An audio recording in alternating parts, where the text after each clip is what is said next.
வணக்கம். தான் ஒரு பாட்டு இருக்கு தெரியுங்களா? அண்ணன் என்னடா தம்பி என்னடா அவசரமான உலகத்திலே.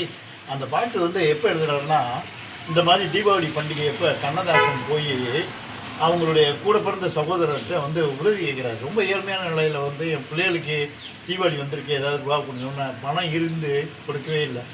அந்த கவலையில் வந்து என்னடா நம்ம பிள்ளைகளுக்கு நல்ல நாள் எதுவுமே வாங்கி கொடுக்க முடியலைன்ற கவலையில் வந்துக்கிட்டு இருக்கிறப்ப தான் அவரை கூப்பிட்டு இந்த சிச்சுவேஷனுக்கு ஒரு பாட்டு எழுதி கொடுங்கன்னு சொல்லி சினிமா துறையில் சொன்னப்போ இந்த பாட்டு எழுதினார்.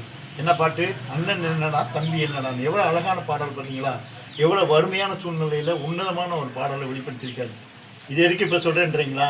தீபாவளி பண்டிகைங்க, இல்லாதவங்களுக்கு உதவுறீங்களோ இல்லையோ, கூட பிறந்தவங்களுக்கு உங்களால் முடிஞ்சதை நீங்கள் கண்டிப்பாக செய்யணும். இல்லாத ஏழைகளுக்கு நீங்கள் உதவுங்க. அதுதான் தீபாவளி பண்டிகை. பிள்ளைகளை வந்து சிரிக்க வைக்கிறது வேறு, வெடி போட வைக்கிறது, நல்லது சாப்பிட வைக்கிறது வேறு. ஆனால் இல்லாதவர்களுக்கு உதவி செய்து பாருங்கள். இந்த தீபாவளி மிகவும் சிறப்பாக இருக்கும். இந்த தீபாவளி சிறப்பான நாளாக அமைந்திட நல்வாழ்த்துக்கள். உங்கள் சந்தனக்கலை.